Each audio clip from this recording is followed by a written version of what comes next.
I wanted to skip the intro music. Do you know why? Why did I say execute Order 66? I don't know. This is episode 66. Oh, nice. Which Star Wars is that from? Uh, it's episode 3. Okay, that's what I Return of the thought. Sith. Yeah. You mean I Return of the Jedi? No, Return of the or of I'm sorry, Revenge of the Sith. Excuse me. God, somebody out there is just going to roast me for getting Okay. it wrong. Yeah, Revenge of the Sith. So you're a big fan of cold openings. I thought let me throw that one out there. Totally just throw you a curveball. Order 66. So yeah. Man, I might have to watch all of How the long has Star it been Wars since you've movies. actually seen a Star Wars movie? Like from start to finish. Um, well, when was the last new Oh yeah, Star so you've Wars seen the one? you've seen the newer ones, right? I guess Yeah, I kind of forgot it's about been those. probably five, Whenever that was. 6, 7, 8, 9, 10 years, however long ago that was. You do remember what Order 66 was, right? Really? So Order 66 is basically Palpatine orders all of the his Clones. people, yeah, clones to kill all the Jedi. So there you go. Yes. And then next episode is going to be what number, Brad? We're not doing that. We're just not doing. If you do that, I will leave the episode in the middle of it. Trust me, I'm not a fan of it either. I got 3 kids that are in school that don't stop saying it. I can't wait till that fad dies off. But okay, so thank you for bearing with us on that one. Anyone who's currently listening, we do have a good one for you today. This is all about navigating the holidays, and it is episode 66. I hope it's okay that I skipped the intro music. It felt right. You better not skip it next week because next week is the release of Stranger Things season 5. So don't even think about it. I was actually really looking forward to the music, so I'm a little upset. Well, you're if there's one thing I know about you, it's that you get over things quickly. So I think you'll be okay. So today we are going to be talking about navigating the holidays. We did an episode of this or on this last year around this time because obviously it's on people's minds. It's almost Thanksgiving next week for a lot of people. Then it's on to Christmas, Hanukkah, whatever you celebrate. A lot of things come with food, right? And so one of the primary concerns that people have is how do I stay on track? It's a lot to manage. I'm already super busy. The holidays are going to make me even busier. How do I stay on track? And so from November to December, it's a gauntlet, right? So I think what we're going to try to do is show you guys how you can enjoy the holidays and at the very least not lose any progress. Sometimes it might be hard to make progress, but at the very least my goal is to help people understand how do I not undo the hard-earned progress that I've made so far. So I'd like to start with maybe kind of the obvious, but I mean, why people tend to fall off this time of year, I think can be boiled down to a couple things, but it is schedule and traditions. And then you've also got the guilt cycles, right? So do you think it's more of like just the way a lot of it comes down to beliefs though too, right? Like do you think it's more about how we believe we need that this time of year needs to be, Brad, or do you think it's more than that? And like why do we tend to fail more so around it? Fail's not maybe not the right word, but why do we struggle more around this time of year? Do you think it's as simple as I chalked it up to be, or do you think there's more to it? Well, before I answer that question, can I ask you a question to make sure we have this framed in the right perspective? Do it. What do you think the average weight gain is during the quote holiday period? And let's just take Thanksgiving through New Year's. Like, what do you think the average weight gain is during that time period amongst studies where they've actually examined this?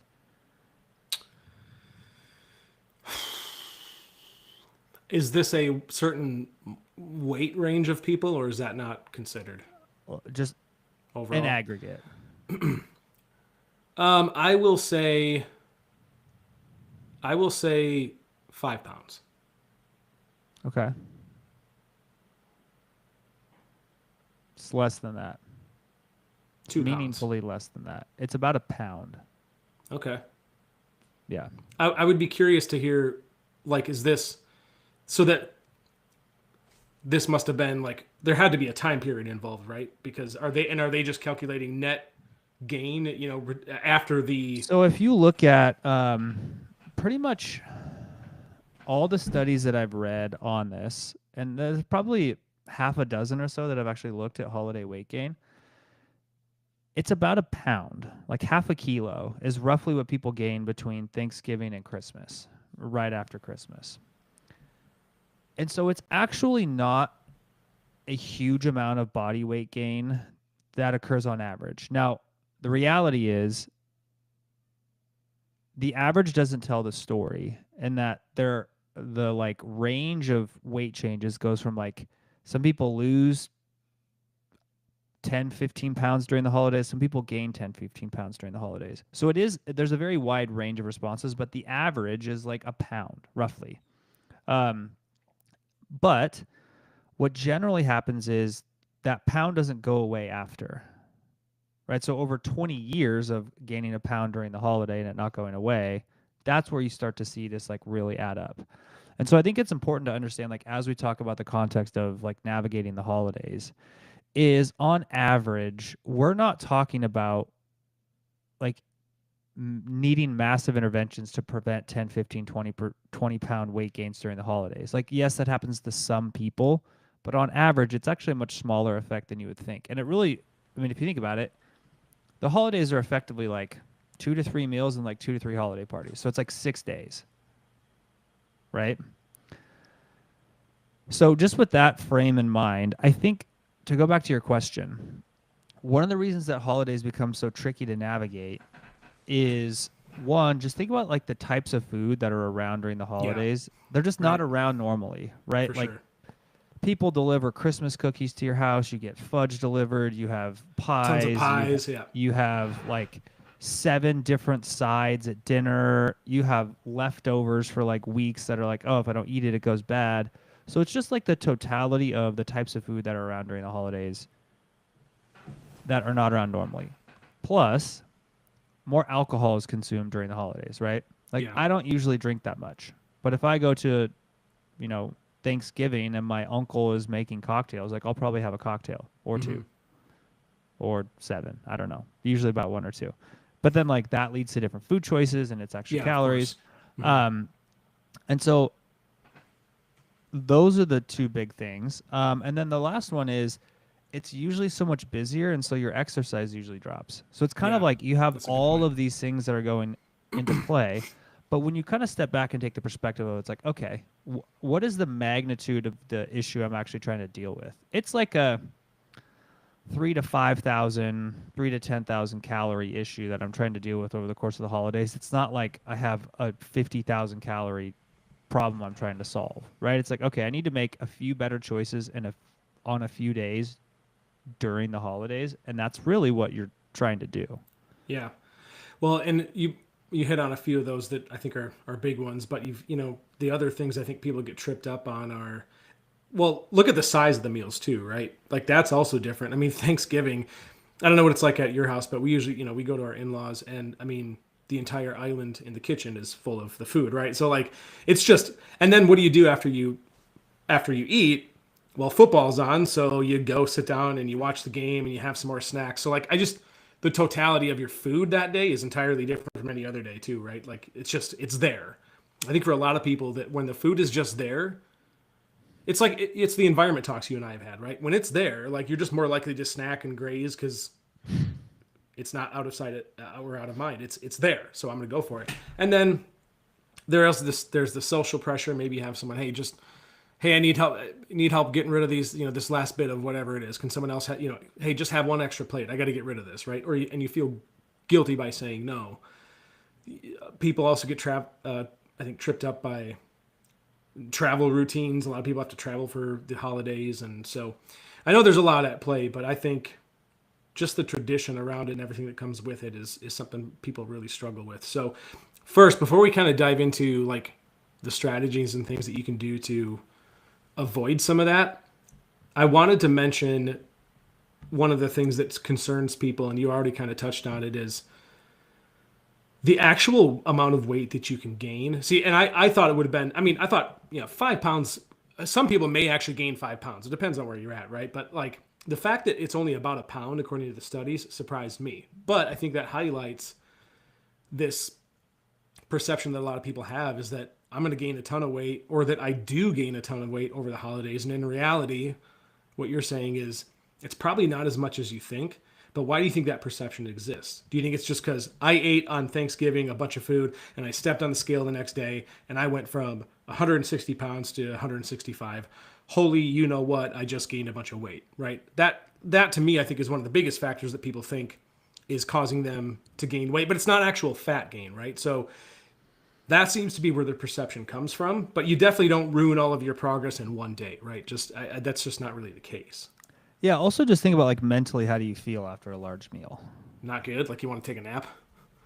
Yeah, but then like the next day, you maybe feel kind of Yeah, like, you. Yes. Yeah. right? For sure. And so a lot of it just comes down to the subjective experience too. Yeah. Yeah. And the fact that like, yes, when you have a larger meal, the scale weight goes up for a few days. Yeah. Like you just have more, your glycogen stores are full, you have more food mass in your Food in GI your gut, tract, yeah. you're holding on to more water, especially if there's more salt. So like it takes time for that to sort itself out. Yeah. I remember this was a few years ago, and somebody I knew did an experiment to see how much body weight he gained. I know. Yes, I remember you saying this. In one day on Thanksgiving, and it was like 17 pounds. Yeah. Like he didn't eat for like the day before, and like took his like very low body weight, and then like just had the biggest Thanksgiving day you could imagine. Yeah. And then weighed himself like right before he went to bed, and it was like a 17-pound weight swing. Good Lord. Right. And so, but then obviously within like a week, it was back to normal. Yeah. Like that's just it. Your body just holds on to the mass, and that just takes time to work its way through the system. Yeah.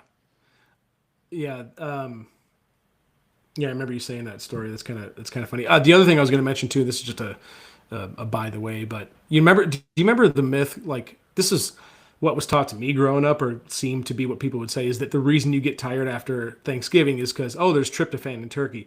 Turns out there's not any more tryptophan in turkey than a lot of other meats that you eat, and that what actually makes you tired is just the amount of food that you've eaten. like you just eat a lot of food and then you go sit down, so now you feel like, ugh. So it's not really the tryptophan. And you're eating at like 2 p.m. Yeah. And then like, what are you going to do the rest of the day? Like what? Like I Watch just end up football. Yeah, we just lounge. Where do you guys go for Thanksgiving? Just out of curiosity, do you host? We used to always go to my aunt and uncle's house, but like now that everybody's grown and has kids, it's a little different. This year we're going to be hosting. It's going to be small. It's going to be at our house this year, just because the baby, cool. I don't want to like be traveling all over the place and like with his naps and all that stuff. Like, so we're just going to have Thanksgiving here. So low key. Yeah. What's happening after Thanksgiving for Macros Inc.? I can't talk about it. Okay. So we've covered a few things already, making good progress. But I think since we've tackled the idea that you're not really going to undo all your progress, in one day, I think piggybacking off of that, it's you can really, like, one of the mindsets that I want to tackle, and I know our coaches do too, is understand that there are no foods that are off limits during this time. I think that's the first thing I want people to understand is, look, go enjoy the holidays. Like, you're with family, maybe you're with family you don't particularly care for, right? But like, for the most part, you're with family that you probably love. You're with your spouse, you're with your kids. So like, go enjoy those things and don't feel guilty about it, because you're not going to gain meaningful weight. It's not going to be real weight. And you can get back on track, right away the next day. You also don't need to track. Like, I don't think none of our coaches expect you to track. So I think you can if you want to. You can, but I think some people should. Some people should. But right, I think if you give advice that people shouldn't track, what if it's like where they're at in their life, it makes sense to track their food? Yeah, that's true. Or maybe they don't even celebrate this holiday. Like, it's not, obviously, if it doesn't apply to you, it doesn't apply to you. Yes. But I think also just understanding that you can, if you are going to track, you can track, but still enjoy your food. And I just think people shouldn't feel guilty about it. I think trying to remove that part of your mindset is a big important one. So the so how do we like so what do we do? Like what are some practical, we're at Thanksgiving, or let's say it's Christmas or whatever, wherever you're at. How I walk in, what are some good practical tips that I should keep in mind to minimize this weight gain if I'm trying to be conscious about it, if I'm trying not to undo my progress, and I'm trying to be reasonable? I could sit here and tell you, hey, Brad, just eat mindfully. That's kind of a meaningless term if you don't know what I'm talking about, right? Like, well, what does eating mindfully mean? I know you're not a huge like fan of that, right? It's like, or mindful eating, but like, some practical tips. Like, what do? I walk into my in-laws' house. The meal is here. The day has begun. How do I handle myself? I mean, I think it's have a plan, right? That's the first thing. And everybody's plan can be different, right? So let's just say, I'll just paint an example. Let's say you've been in a calorie deficit for the whole year and you've been losing weight and you're getting pretty close to your goal. And you're walking into Thanksgiving and you're like, hey, like I'm 4 pounds from my goal weight for the year and I want to hit it by the end of the year. Like that person's plan is probably going to be like, okay, I'm going to not be overly restrictive on Thanksgiving, but I am going to probably try to be mindful of what I eat. So I'm going to minimize the amount of like snacks I eat before the meal. When I eat my meal, I'm going to really only choose foods that like I actually enjoy. Like I'm going to avoid the empty calories of like, oh, I'm going to throw a bunch of extra gravy on here even though I don't really like gravy. I'm going to skip the canned cranberry sauce cuz I just could care less about cranberry sauce. I'm going to focus on like the lean proteins, some veggies. I'm going to save enough calories for some pie because like I love my grandma's pumpkin pie. And I'm going to have room for like a cocktail in my total calories, right? Like that may be that person's plan. And just having a plan of doing it. Another person could be like, okay, I've already hit my goal weight for the year. My goal is to just be in maintenance through the holidays. So like my plan is I don't really want to track at Thanksgiving. I don't want to be too concerned, but I also don't want to be like wildly out of control. So I'm probably going to like skip breakfast that day. And I'm going to have a little bit of everything I want at Thanksgiving, but I'm going to like keep the alcohol to a minimum, right? That may be another person's plan.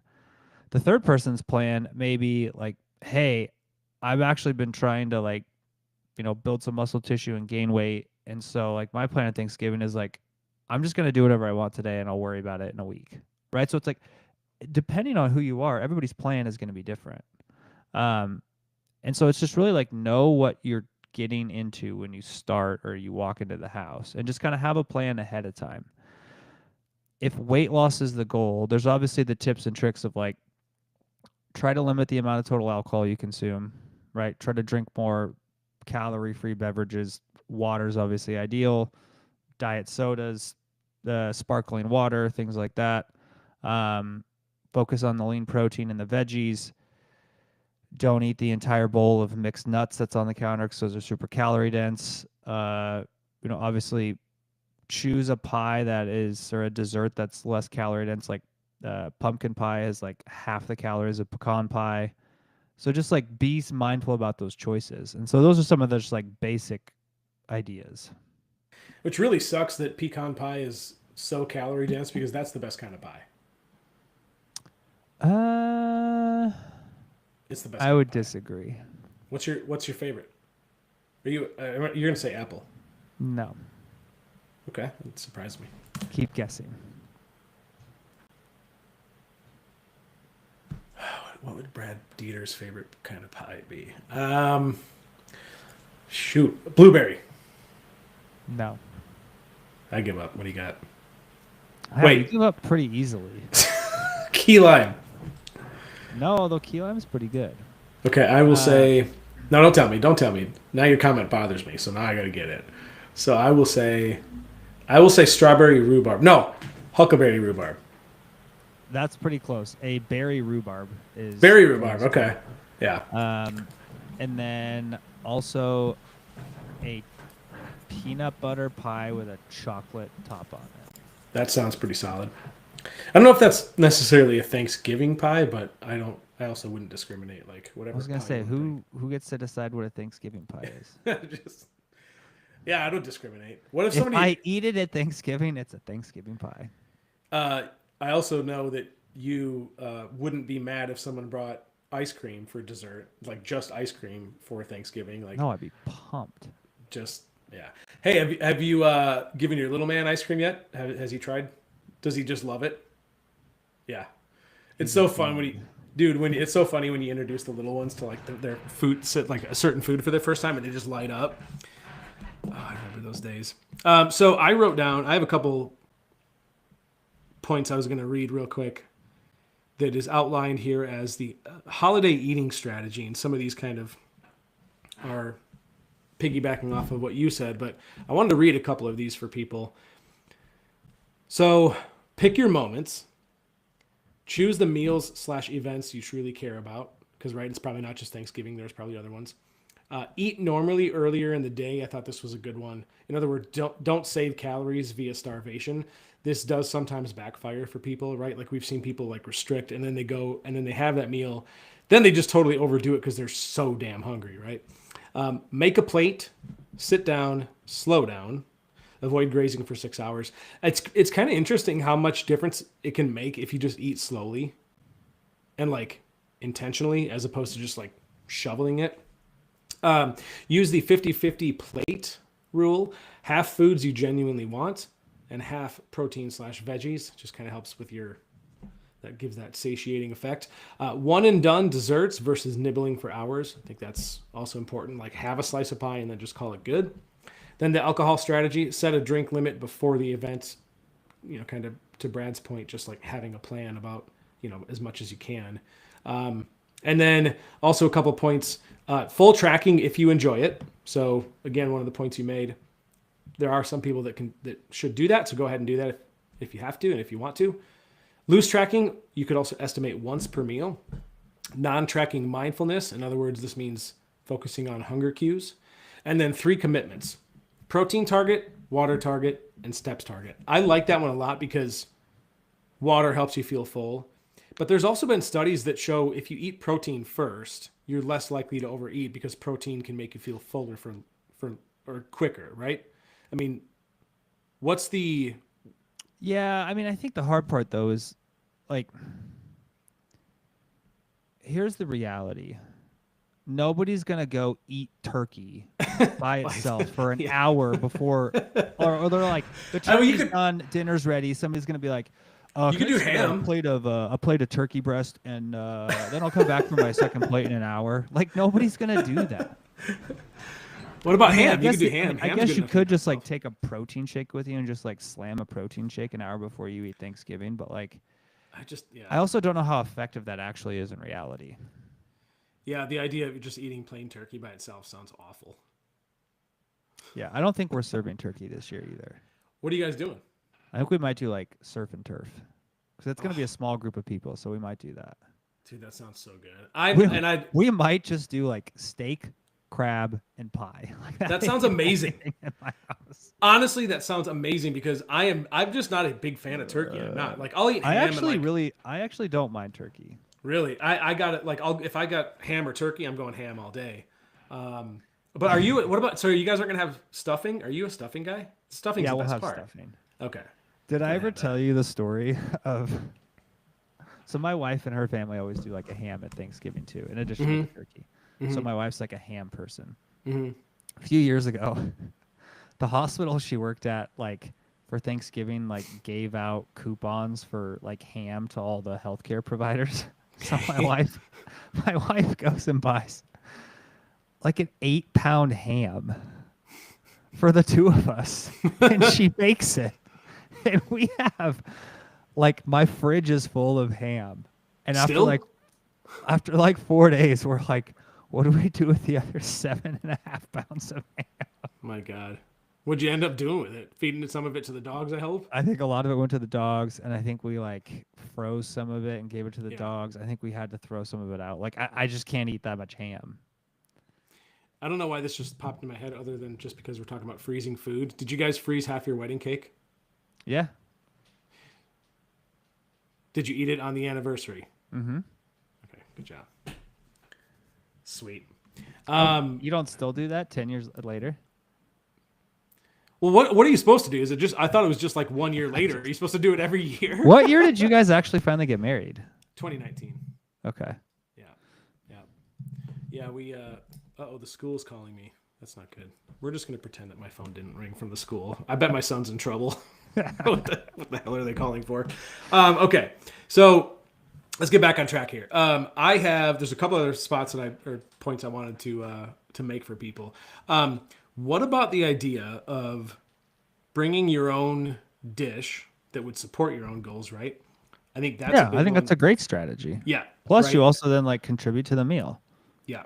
So bringing your own, and then you've always got those. Well, not always, but like some people have those family members who like, peer pressure you. So I wanted to bring up an additional point to what you made, which falls into having a plan, is have like a go-to line ready of like, nope, I'm good. That first plate was good enough for me. I'm good. Right. And I think also not narrating your diet or like justifying your choices is huge. You don't need to explain to people why you're not, why you're good. Just like, they should respect what you're saying. But I always remind people that no and no thank you is a complete sentence. Yeah, for sure. Like you don't have to explain anything Yep. to anybody. Yeah, for sure. Like if someone's like, hey, do you want a drink? No, thank you. Yeah. Do you want to go mainline an entire pecan pie with me in the garage? Yes, please. No, thank you. Yes, please. It's a complete sentence. I will. If somebody invited me to do that, I would. I did want to talk about, so for people that travel, I've never flown for Thanksgiving. We just go locally, but I know some people do travel. So I wanted to bring up the airport thing. You are someone who's done a lot of traveling throughout your career. So I know that you kind of have been through these scenarios where I'm on the go, but I got to eat something. How do you make good choices while you're, what's your airport strategy that you would give to people? Other than, hey, you got to buy a $14 bologna sandwich. One is always try to have a decent meal before you go to the airport. Like never show up to the airport hungry. Mm-hmm. Right? Two, always pack some snacks. Like I always take a couple protein bars, which are, let's be real. They're basically candy bars with a little more protein. But like I always pack some snacks with me. And that's kind of it, right? Mm-hmm. Like if you have to eat at the airport, like just what a good choice is. Like try to get a salad with some lean protein. Order a sandwich, get a salad instead of the fries. Like just make basic choices, but like being prepared is usually the best strategy. Now, if you're on like a 16-hour flight overseas, Godspeed. That's really all I can tell you. Like just survive. Like pack some snacks, eat what the plane gives you. Please don't be the weird person who packs salmon in a tub on a 16-hour flight. Like, I promise you the one airplane meal is not going to derail your year of progress. So don't do that. Tell me Jay sent you that. The guy eating the that onion? video of that? Yes, he did. What would you do if the dude on the plane next to you pulls out an onion and starts eating a raw onion? Would you say anything to him? I'd probably just start laughing. I've eaten a raw onion whole before. Why? Can't tell you. What's the longest flight you've ever been on? 11 hours. Was that Germany? Well, yes, actually, because that was the layover. We had a layover in Frankfurt. Yeah, we were on our way to Austria, but yeah. What'd you go there for? Work. That's pretty cool. Austria, huh? Austria, huh? Good day, mate. Good day. Put another shrimp on the barbie. That was the worst flight of my entire life, and let me tell you for two very specific reasons why. One, the place that I went to go work at, I basically arranged a deal where instead of them paying me a speaking fee, I said, "Can you just cover the cost of my wife's travel and she can come with me?" So they like arranged all of our travel and stuff. It used to be like when I got paid to speak, they would pay me and I would do all my own arrangements. But it was like toward the end of the year and I just like didn't want any more 1099 income that I was going to have to figure out how to do taxes. So I was like, hey, instead of you guys like writing me a check, just cover my costs of my flights and my hotels and and my wife just covering the cost of her flights because it's really not that much more for just one person after all the other stuff. So like, sure, great, we'll take care of all the accommodations. Well, somehow when they booked my flight, they put my wife and I in, on the big international flights, it's like 3, 4, 5, or 3, like 5, yep. 3 or whatever. Yep. So my wife and I got put in 2 separate rows. She was in front of me, and we were both in the middle of the middle. Okay. So like I'm not huge, but I'm a fairly decent sized person, right? I'm like 6 feet tall. I got long arms, long legs. So planes are just uncomfortable as it is. And I'm in the middle of this plane. And I had just gotten the senior subject matter expert, senior editor for the first NASM nutrition certification. And like all of the final edits were due like the day I was getting back from this trip. So I'm like on this 11-hour plane on my laptop doing all the final editing for like 11 hours. Damn. And the seats were just like super uncomfortable. And we got to Frankfurt, and my wife was like, I think I have permanent nerve damage in my butt because I can't feel my butt cheek. Dude, it sucks. And they're so uncomfortable, right? It's like you can't sleep. At least I can't. So no. Man, you just worked the entire time. That had to be the most uncomfortable freaking. Yeah, if anybody wants to tune out at this point, I get it. But this trip, like this was how the first like 5 days of this trip went. Obviously, like the night before, you have to get up early for a flight. Like you just don't sleep, right? Because you're nervous about missing it. So I didn't really sleep. We got up. We got to the airport at like 3 a.m. We fly to Seattle. We fly Seattle to Frankfurt, Frankfurt to Vienna. So in total, it was like 26 hours of travel. I didn't sleep at all during that period. Yeah. We get to the hotel in Vienna at like 10:30 at night, and we both hadn't really eaten. So we're like, okay, we're going to just grab dinner in the hotel restaurant. Thank God it was open that late because it's Europe. So we eat dinner. We get to our rooms. We unpack. It's like 1 a.m. at this point, maybe 12:30, 1 a.m. And so then I have to catch an Uber at like 5:30 to get to this place by 6:30 so I can like get set up because everything starts at like 7:30 or 8 in the morning. Well, I'm so nervous that I'm going to oversleep, so I don't sleep at all. I give lectures from, it's like probably 7:30 or 8 a.m. until 6 p.m. It's like all day. And then we like come back to the hotel, shower, and they all want to go out to dinner because it's like a conference thing. So we go out to dinner, and it's Europe, right? So everybody's out late. So we're out till like 1 in the morning. We come back to the hotel. Same thing. I probably sleep like an hour. How are you not dead by now? Like an hour or so. And then the next day I have to do it all over again. So it was like 2 back-to-back days.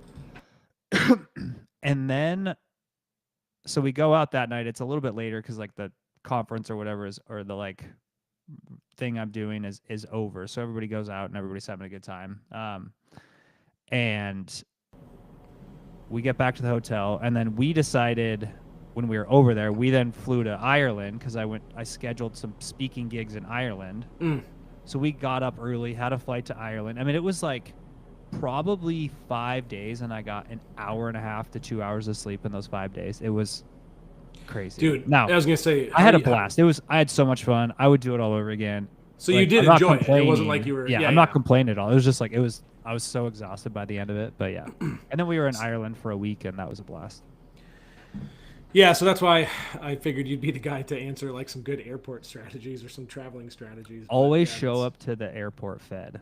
You mentioned being worried that you were going to oversleep. Have you ever heard of an alarm clock? I'm just being smart, but why didn't you use your alarm clock? You don't ever panic about it, like in your brain, but then you're also like, oh God, I don't want to miss this. I guess, but like, yes, but the way I work is I would set the alarm, but I would wake up multiple times throughout the night. So like, I know I'd be up before my alarm anyway. So I don't know. Yeah. But what the hell were we talking about again? Oh yes, that's we have an episode here. Navigating the holidays. Yeah, I guess, is there anything else you wanted to add? Because I feel like, we've covered, I just think you pretty much nailed it with, having a plan and just kind of going into it, and then just coupled with the things that I had mentioned. I think unless you wanted to add anything else about how to manage it, I think what I kind of wanted to round out the episode with was just, what to do afterwards. So let's say you do gain some weight. what do I got to do to get back on track, right? Just some good practices for rebounding or getting back on track. Put it behind you. Even if you did have a bad day, even if you had the greatest plan ever, and it all went to hell because one little slip up, but hey, it's the next day. How do I get back on track, and what do I got to do? Like, what would be your advice for people? I mean, I think the big thing is just like don't try to overcorrect. Like, don't overcompensate. Yeah. Yeah, just get back onto the regularly scheduled program. I think that's the best thing anybody can do. And I know that sounds like super simple advice, but the cycle that I see is people overcompensate and then they basically spend their life like Yeah. one going from extreme to extreme, and then two, this is what I think is the more dangerous, maybe dangerous isn't the right word, but I'm just going to use that. The more dangerous mindset to have is I can do whatever I want. It's okay. I can like crash diet this later. They're like, oh, when January 1st comes, I'll lose these 5 pounds in 2 weeks by going on a fast for 6 days. Like, this is the process that people get into, right? And it's sort of the same thing of like, oh, I'll put this on my credit card. I can save money next month. It's like, well, next month something comes up and you're like, oh, I'll spend that money too, right? Is people just, instead of just having regular habits they develop over time, they're always going from like extreme to extreme, right? Yeah. It's the same thing as like people who build a career, focus on developing skills, and do it consistently over decades versus people who are like, oh, I'm going to be a crypto millionaire. Then I'm going to be a zero cost financing commercial real estate millionaire. Then I'm going to be a life coach. Then it's like they just jump from all these things and they're always trying to like take these home run swings. And that's just not the way it works for most people. Yeah. Right. There are the like the blessed few who just like randomly have a lotto ticket that pays them $5 million, but like it's just that's not how it works. Yeah. I do have a section here that some common questions from people that I thought maybe we could dive into each one of them, but they probably don't need to be extensively done. So I think what I'd rather do is I'm going to ask you these questions, and you can just give them, give an answer as quickly as you can. Doesn't have to be like rapid fire, but just like whatever first comes to mind, how you would answer these, right? So here are some common questions that people ask. How do I handle 2 Thanksgiving meals, right? Because maybe you have a family to go to at lunch and then you got one at dinner. What would you say to people for that? How do I handle 2 Thanksgiving meals? I have 2 ways you can handle this. One, treat one of them as your true Thanksgiving and do whatever you want, and the other one just treat as a normal meal and eat reasonably. That's good. Or 2, treat them both like regular meals and eat reasonably. Or, I guess the third option, treat them both as Thanksgiving and just do whatever you want. And realize like, okay, this may push me a pound away from my goal. Or I think it's just put into perspective of like, what decisions are you willing to live with? Yeah, I think that's a solid answer. What if my family comments on my food choices? Get a new family. Is that an acceptable answer? No, I mean, here's the thing. Like, who cares? About this is if you're human, those comments are always going to hurt a little bit, right? 2, know that you're not the only person. I still get those comments, right? Like my family will make comments. Oh, Brad, you look too skinny. Oh, Brad, why are you not eating this? Oh, you're still not drinking. Like people are always going to say those things. And it's always going to like feel a little bit hurtful, but that's okay. Right? These are your decisions to make for you, and just do what aligns with your own life. Like you're the one who lives your own life. And I know it's, it can feel that way. It can, it's not great. But just make the decisions that align with what you want to do.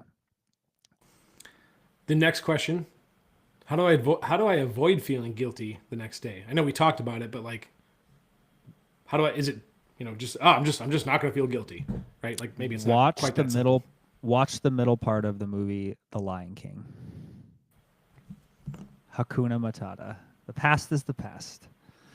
Um, yeah, I mean, there's for all intents and purposes, there is no utility in the guilt of what you did yesterday. Yeah. Even if it Yeah. like maybe changes your behavior today, like just it's in the past. The only thing you can do is make decisions that you need to make today. And so if you wake up the day after Thanksgiving or Christmas or your New Year's party and like maybe you ate too much, maybe you drank too much, maybe you're hungover, like just It's today, right? Is it's don't let what you did yesterday have a meaningful impact on what you do today from that perspective. I'm surprised it like felt like a good opportunity for a basketball analogy, right? Because like Next play mentality. yeah, right. Like you've had like a shot where you take a bunch of maybe you've missed 5 3-point shots. Well, you gotta put it aside and you gotta keep going, right? Like it's next play. Oh, So dude, speaking of that, let me tell you about the absolute train wreck of my game on last Sunday. Actually, it wasn't. We won by like 15. I think I had like 30 points, but I missed 4 free throws. I just can't believe you said that.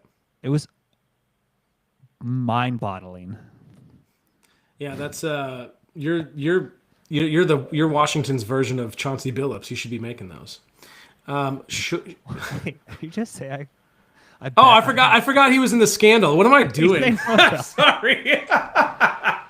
I was not thinking about that. Oh shoot, that was a bad. That was a Dylan bad just comparison. inadvertently called me a alleged felon on. I'm sorry. That was not a good comparison. I only mentioned him because he was one of the best free throw shooters. Okay, whatever. So I got a couple more questions here. How do I keep from eating treats at work every day? Right, holidays, people bring stuff in. It's right there. How do I stop eating treats at work every day? Um, there's kind of two schools of thought for this. One is just avoid walking by it all the time, right? Or just don't look at it, right? Wear your horse blinders in the office. The other one is just realize this is a skill that you have to develop in life, right? Yeah, You're going to be exposed to it, so just learning how to say no is a great skill to have. Like, And the reality is like this is going to happen your entire life. You're going to come home. Yeah. It's not just in the office. You're going to come home and your husband's going to have brought home cake from their holiday party that was left over. It's going to be sitting on the counter. Your mother-in-law is going to bring over donuts with coffee on Sunday. It's going to be sitting on your kitchen counter. You're going to be out to an event and there's going to be like free booze. There's going to be an open bar and you're going to have to be like, this doesn't align with my goals. So you can always avoid it, right? Which is a great tool. But the other tool you have to develop is the ability to say no when something is there. Yeah. And that is a habit and it's a skill. Yeah, that's a really good point I think you made is and like you said, it's going to be there. It's unavoidable. So learn to deal with it. Learn what to do. I just have two more. How do I handle alcohol at holiday events? I mean, it just comes down to acknowledging what alcohol actually does and whether you're willing to make the trade-off, right? There's two things. Actually, there's more than two things. Let's just say four things that are all true. One, alcohol is empty calories, right? There's basically no nutrition in it and it's empty calories. Two, it is going to make your ability to make good food decisions harder. Three, some of it's very delicious. And four, sometimes it makes holidays more fun. Like all four of those can be true. Or more tolerable. Yeah. Or tolerable in general. Yeah. So I think just acknowledging like all of those are true. And you just have to decide like, okay, am I willing to consume some alcohol and deal with the consequences of it's going to increase my calorie intake that day by probably hundreds of calories. I'm probably going to make worse food decisions, but I'm going to have a great time and maybe I'm hungover the next day. Or you can be like, hey, to me, that's just not worth it. And like everybody can make their own choice, but just realize what choice you're actually making. Yeah. Right. Yeah, like, I think when I work with clients, that's what I tell them. They're like, hey, should I drink at Thanksgiving? And I'm like, it's up to you. Like, here's the pros and the cons. And some years you might be like, I am going to drink at Thanksgiving and Christmas, and some years you might not. Like that's what I do. Some years I'll have a couple drinks, some years I won't. It just depends on what's going on in my life and whatever. I mean, like this year, I probably like maybe I'll have a glass of wine, but I probably won't drink Yeah. much, right? And for me, the decision this year is like I've noticed that within the past year, anytime I'm consuming alcohol, like the next day, I feel the impact on my like mental health. Like I just mentally, I just don't like. I feel maybe a little bit more depressed. I don't feel as great about myself, and like life in general. So like I just am really limiting alcohol right now. Maybe it's because of all the stuff going on at work and stress and the baby and whatever. But like I've just noticed like for me the calculus doesn't make sense right now. But last year I did have a couple drinks at Thanksgiving. So it just all depends. That's really interesting you say that. I have become more alcohol averse the older I've gotten. Probably, I mean, not necessarily for the same reasons, but just I even like, excuse me, I'm a big fan of like if I'm gonna have a beer, I generally only like to drink like a good like a stout or a porter. Like I like Really, I those, didn't know that. You never told me that before. but but afterward, uh, like the next day, even after just one beer, I kind of just it's not that I feel hungover, but I can tell I can tell I drank alcohol, and it doesn't. I'm just like I just don't know if I really like the way I feel. I don't think it's a mental thing for me. It's more. It feels like it's more of a physical thing. But I'm like, damn, like well, it was only one beer, but I don't really feel all that great. So I don't know what that is or why I feel that way. But it's kind of interesting you say that because I don't really feel all that great afterward either. And I Welcome to being old. yeah, I was gonna say it didn't used to be a thing. So, is there anything else you would add to the show? Anything else? Any other points you want to make? Um, just like regarding holidays in general, is as adults, these can be really difficult months for a lot of people. There's financial stress, there's family stress, there's work stress. Um, I would just say it'll be okay. Like, I know it can be a hard season. Find a community of people who love you and care about you. Spend time around those people. Make decisions that align with your goals in your own life. Um, Try to not worry too much about the opinions of other people. The Macros Inc. community is here for you if it's a tough time for you. Maybe it's just like a tough time in general. Maybe your family doesn't really understand your health and wellness choices. Like we're a community here that's here to support you, and so I would say that's a big message of. I know it can be tough, and there's a community here for you. One thing that this is maybe a weird uh, way to look at it, maybe not a common way, but something that I think about is I'm going to this holiday gathering where a lot of relatives are, and what if this is the last time I see them? Right? Like it's not impossible that somebody drives home and gets killed on the way home. And that Thanksgiving was the last time I saw him, right? Like obviously that's a morbid thought, but those are possibilities. And so I kind of keep that in mind and I try to use that as a way to enjoy my time with people, Yeah. even if, maybe we don't have a lot in common, but like, hey man, it's good to see you, right? Or like just kind of treating those holidays as those opportunities to spend time with someone because you never know if it's the last time you're going to see them. So just cherish it, right? Some days these moments aren't going to be there anymore, especially if you've got kids. Like I try to really soak it up for the kids because I know someday they're going to be out of the house. They're going to have their own traditions, and these times are finite. So just a different way of looking at it, something to consider. So we will be back. Actually, we might not be able to be back next week because we've got Thanksgiving and then it's Black Friday. So I'll try to arrange something where we have where we have an episode next week. But if we can't, we will certainly be back the following week. But also don't forget, people, not only is next Friday a big day, but so is next Wednesday because next Wednesday, season 5, episode 1 drops. So you're muted. You're muted. You're muted. Sorry, I was looking at my calendar. We could do next Wednesday at a different time. So maybe we Yeah, will do an episode. I will look at our calendars. We'll get something on the books for the people. Cool. So let me play this fantastic outro music for you guys. we're going to duck out, and we will see you guys next week. If anyone has any comments or questions, feel free to comment in the video. I'll get back to you, or just shoot me an email, dylan@macrozinc.net. I hope this episode was helpful, and we're outie.